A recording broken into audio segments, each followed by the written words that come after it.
Badan Eksekutif Mahasiswa Universitas Indonesia alias BEM UI menggegerkan masyarakat. Melalui media sosialnya, BEM UI menyebut DPR sebagai Dewan Perampok Rakyat.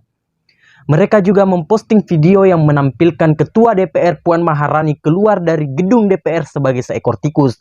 Tikus adalah simbol koruptor, jadi jelas Puan di sana digambarkan sebagai koruptor.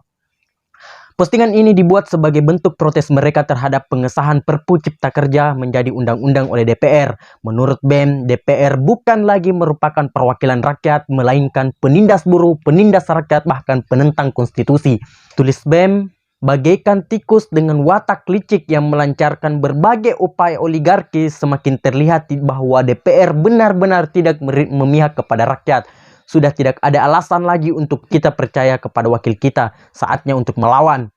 Saya tidak ingin berkomentar tentang Perpu. Ini adalah soal perspektif. Kita bisa setuju, bisa tidak setuju tentang Perpu. Saya tidak juga membaca substansi tentang apa yang ditolak BEM UI tentang komentar mereka. Yang ingin saya komentari soal DPR, Dewan Perampok Rakyat, soal DPR, rumah atau sarang koruptor, itu menurut saya hal yang keren. Sejujurnya saya tidak nyaman ketika Puan digambarkan sebagai tikus. Biar bagaimanapun BEM sebaiknya menjaga etika. Menggambarkan Puan sebagai seekor binatang yang menjijikkan seperti tikus rasanya tidak pantas. Mungkin sebaiknya lain kali tidak perlu menggunakan person tertentu. Menyindir para anggota DPR sebagai kumpulan tikus saja itu sudah cukup. Kenapa pula harus difokuskan kepada seseorang atau Puan? Yang menjadi masalah bukan hanya Puan. Yang menjadi mesin keruk uang rakyat adalah DPR secara keseluruhan.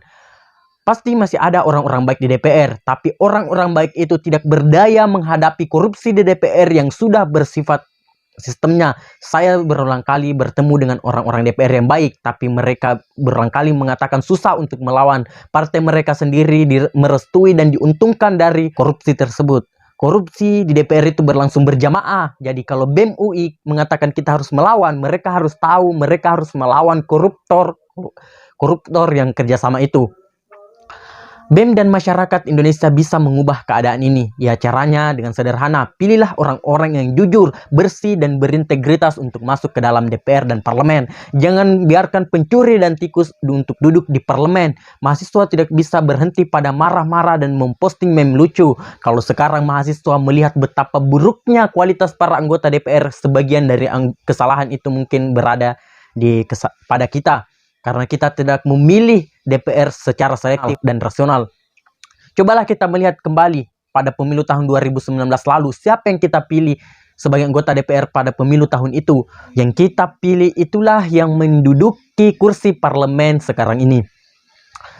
Kalau mereka terlihat tidak bermutu, ya karena kita memilih atau membiarkan masyarakat memilih orang-orang yang tidak bermutu itu. Contohnya saja, kalau kita memilih wakil rakyat hanya karena mereka sebelumnya adalah seorang bintang film atau komedi yang terkenal, ya pasti hasilnya sampah.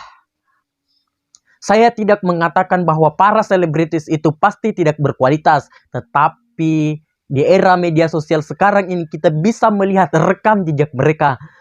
Kalau di sepanjang hidupnya mereka tidak pernah terlihat memiliki keberpihakan kepada masyarakat, ya kenapa pula kita harus berharap bahwa begitu dia tiba di kursi parlemen, dia tiba-tiba saja menjelma menjadi wakil rakyat yang peduli terhadap negara dan bangsa. Bahkan kita bisa menilai partai dari mana para wakil rakyat itu berasal. Kalau ada partai-partai politik yang para kadernya diketahui korup di berbagai provinsi di Indonesia, kita bisa menilai sendiri kualitas partai tersebut.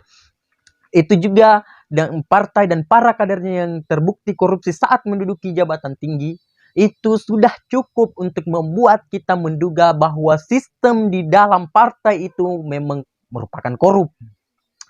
Hal serupa tidak boleh terulang kembali pada pemilu tahun 2024 nanti. Kita masih punya waktu sekitar 1 tahun lagi untuk menseleksi mereka. Dalam hal ini, BEM di seluruh Indonesia bisa punya kontribusi penting dalam hal pemilihan. BEM tidak hanya cuma demo, tapi melakukan aksi-aksi edukasi pencerahan. BEM dan masyarakat sipil bisa melakukan program pengawasan perilaku anggota DPR. BEM bisa mengembangkan program pendidikan politik bagi mahasiswa, anak muda, ataupun kepada masyarakat luas untuk melek politik. BEM harus mengajarkan bahwa politik itu tidak dengan sendirinya kotor. Politik jadi kotor kalau kita membiarkan politik dikuasai oleh orang-orang kotor. Tetapi kita bisa mengubah hal tersebut kalau kita mau. Pertanyaannya, apakah perubahan masih dimungkinkan melihat korupsi di DPR itu sudah berurat, berakar? Saya akan menjawab bahwa sangat bisa untuk mengubah hal tersebut. Kata siapa? Semua anggota DPR dan DPRD di Indonesia dan sama busuknya. Saya gunakan satu saja contoh, yaitu partai PSI. Tentu saja kita punya nama-nama partai yang lain. Tetapi kalau buat saya, PSI merupakan bukti bahwa kita masih bisa optimistis dengan masa depan Indonesia yang sekarang ini. Partai ini, PSI bersih, lurus, dan berintegritas. Mereka memang gagal masuk DPR pusat pada tahun 2019. Tapi para wakil mereka ada di DPRD. Yang paling menonjol adalah di DPRD DKI. Kita lihat sendiri apa yang mereka lakukan di DKI. PSI adalah satu-satunya partai yang menolak kenaikan gaji. PSI menolak PINMAS. PSI membongkar berbagai potensi skandal korupsi di sepanjang 5 tahun keterlibatannya di DPRD. PSI lah yang selama ini mempertanyakan Formula E dan meminta Pemprov DKI untuk memberikan pertanggungjawaban secara terbuka mengenai acara yang menghabiskan uang rakyat itu. Itu cuma beberapa contoh dengan banyaknya contoh yang membedakan PSI dari parpol-parpol lain. Dan kini pun PSI adalah partai yang terus memperjuangkan pengesahan rancangan undang-undang perampasan aset yang merupakan cara efektif untuk memberantas korupsi di negeri ini. RUU ini sudah dibiarkan mandek selama 10 tahun oleh DPR. Padahal kalau saja RUU ini sampai disahkan, para pejabat pasti berpikir 2 kali saat hendak melakukan tindak pidana korupsi. Kalau saya gunakan PSI sebagai contoh, itu merupakan sekedar bahwa masih ada harapan cerah dalam dunia politik di negeri ini.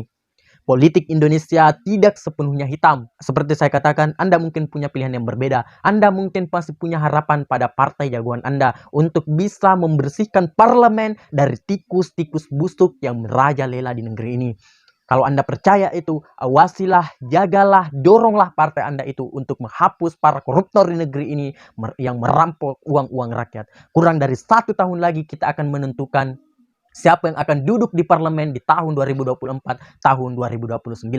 Kita jangan sampai salah pilih agar DPR tidak lagi menjadi dewan perampok rakyat. Wallahul muwaffiq ila aqwamit thoriq. Wassalamualaikum warahmatullahi wabarakatuh.